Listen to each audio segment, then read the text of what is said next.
You know exactly what you should do. Apply for the job, have the conversation, start the thing you keep putting off, and yet somehow you don't. It's not that you don't want change. Most people do. It's that something inside you keeps pulling you back to where you already are. We call that pull the comfort zone, but almost nobody actually understands what it is or why it holds on so tight. So let's actually break it down properly, from the ground up. First, let's clear something up. A comfort zone isn't laziness. It isn't weakness. It's not a character flaw at all. It's a behavioral state, a mental and physical space where things feel familiar, predictable, and low risk. Inside that space, your stress levels stay low. Your performance stays steady. Nothing surprises you. That might sound like a good thing. In many ways it is. The problem starts when that same space stops you from ever growing. To understand why leaving it feels so hard, we have to go back much further than your current job or your current relationship. We have to go back to how the human brain was built to keep you alive in the first place. For most of human history, survival depended on avoiding the unknown. Unfamiliar territory often meant unfamiliar danger. A strange sound in the dark wasn't something to investigate out of curiosity. It was something to avoid immediately. The humans who treated uncertainty with caution tended to survive longer. The ones who took unnecessary risks often did. Over thousands of generations, that caution became wired deep into the brain, specifically into a region called the amygdala. The amygdala's job is simple: scan for threats and react fast, often before conscious thought even catches up. Here's the issue.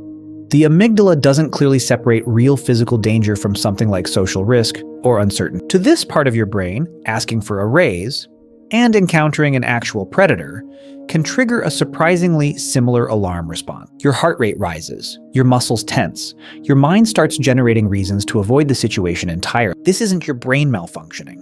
It's your brain doing exactly what it evolved to do: protect you from anything unfamiliar. The problem is, modern life rarely involves actual physical danger. But your brain hasn't fully caught up to that fact, so it treats a difficult conversation, a career change, or a new city with almost the same caution it would treat a genuine threat. This is why stepping outside your comfort zone doesn't just feel inconvenient. It can feel, at a deep level, unsafe. There's a second force working alongside this fear response, something psychologists call status quo bias. Status quo bias is a simple but powerful tendency. We prefer things to stay the same, even when a change might clearly benefit. In experiments, people consistently choose to keep their current situation, even when a better, low-risk alternative is right in front. Why? Because the current situation is known.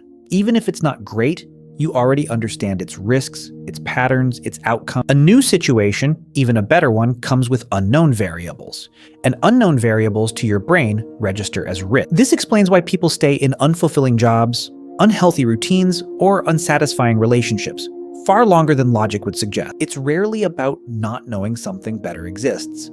It's about the unknown cost of getting. There's also a third factor, something called loss aversion, closely related but slightly different. Loss aversion means the pain of losing something feels roughly twice as powerful as the pleasure of gaining something equal in value. So when you imagine leaving your comfort zone, your brain doesn't just weigh the potential gain, it overweights everything you might lose. Stability, routine, predictability, identity, all of it feels at risk the moment change becomes real, even before anything actually happens. Combine all three of these forces, threat response, status quo, bias, and loss aversion, and you get a surprisingly strong psychological wall. It's not one weak moment holding you back. It's three separate systems in your brain, all working together quietly in the same direction. So does that mean your comfort zone is something to defeat completely? Not exactly. Comfort itself isn't the enemy. Psychologists actually describe three zones, not just one: comfort, growth, and panic. Inside the comfort zone, stress is low, but so is growth. You're safe but stagnant. Inside the panic zone, stress is far too high. Performance actually drops, and learning becomes difficult, sometimes impossible. In between those two, there's a narrow, powerful space called the growth zone. In the growth zone, there's just enough discomfort to stay alert and engaged, but not so much that your brain shuts down in defense. This is where real skill development happens. Not in comfort, and not in overwhelming panic, but in that stretched, slightly uneasy middle space. So the real goal isn't to eliminate your comfort zone entirely. It's to intentionally, repeatedly step into that growth zone instead. One way to do that is through gradual exposure. Instead of one massive leap, Break the change into smaller, more manageable steps. If public speaking terrifies you, you don't start with a stadium. You start with speaking up once, in a small meeting. Each small step slightly widens what feels familiar.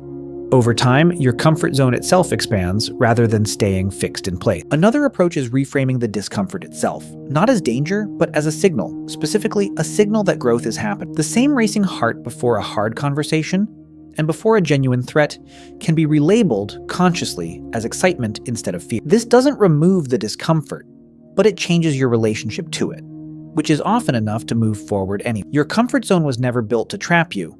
It was built to protect you from a world that mostly no longer exists. Understanding that difference is often the first real step out of it.